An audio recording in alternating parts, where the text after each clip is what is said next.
மனிதன் படத்தோட ஹைலைட்ஸ் அப்படின்னு சொல்லிட்டு சொல்லணும்னா நிறைய இருக்கு. படம் முழுக்க ஹைலைட் தான். அதில் பாவேந்தர் பாரதிதாசன் அவருடைய ஒரு பாடல் வரிகளை வந்து ரஜினி சார் பேசுவார்.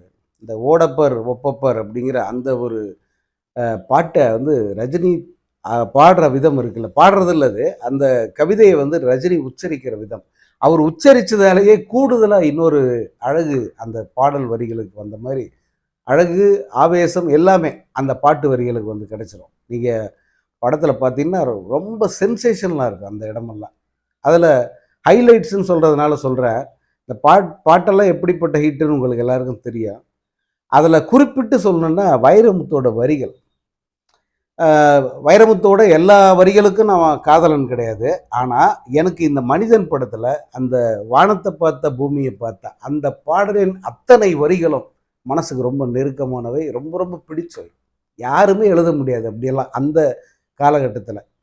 எனக்கு வந்து கண்ணதாசனுக்கு பிறகு வாலி சார் தான் அப்படின்னு நான் எல்லா இடத்துலையுமே பதிவு பண்ணுறேன். ஆனால் இந்த பாட்டு, இந்த படத்தில் அந்த பாட்டை பொறுத்த வரைக்கும் வைரமுத்து மாதிரி யாருமே எழுத முடியாது. அதை அப்படி எழுத ஒரு சினிமா பாட்டில் குரங்கிலிருந்து பிறந்தான குரங்கரை மனிதன் பெற்றானா யாரை கேள்வி கேட்பது டார்வின் இல்லையான்னு எழுதியிருப்பார். நம்ம மனிதனுடைய பரிமாண வளர்ச்சியை வந்து அவர் அந்த இடத்துல வந்து அழகாக குறிப்பிட்டிருப்பார். டார்வின் அப்படிங்கிற அந்த வார்த்தை, டார்வின்ங்கிறவர் அந்த மனித அந்த இவாலுவேஷன் சொல்கிறோமே, அந்த மனிதனுடைய பிறப்பு, அவன் எப்படி மாறினான், இந்த குரங்கிலிருந்து எப்படி மனிதனாக மாறினான் அப்படிங்கிற அந்த தியரியை சொன்னவர் வந்து டார்வின். அதை வந்து அழகாக பாட்டில் கொண்டு வந்திருப்பார். ரொம்ப சிறப்பாக இருக்கும். அதே போல் அதனால் பிறந்தது அமாவாசையில் அம்மா என்னை ஈன்றது அமாவாசையாம், அதனால் பிறந்தது தொல்லையடா, ஆனால் என் மனம் வெள்ளையடா, பட்டப்பாடு யாவுமே பாடம் தானடா அப்படின்னு எழுதியிருப்பார். இந்த பாடல் வரிகள் முழுக்க அறிவியல், பகுத்தறிவு அத்தனையை வந்து சிறப்பாக வந்து வச்சிருப்பார் வைரமுத்து. அதே போல் இந்த படத்தில் இன்னொரு முக்கியமான அம்சம், ரொம்ப ரொம்ப சிறப்பானது என்னென்னா, படத்தோட வில்லன் குமரவேலுன்ற பேரில் வர்ற ரகுவரன்.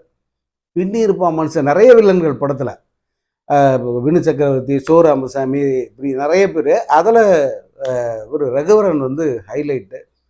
ரஜினிக்கு வில்லன்னா ரகுவரன் தான், அதுக்கு மாற்றே கிடையாது அப்படிங்கிறத மீண்டும் ஒரு முறை அந்த படத்தில் நிரூபிச்சிருப்பார். அதனால தான் என்னென்னா அடுத்தடுத்து ரஜினி ரகுவரன் ரஜினி ரகுவரனே தான் வந்துக்கிட்டு இருக்கோம். இந்த படம், சிவான்னு நிறைய படங்கள்.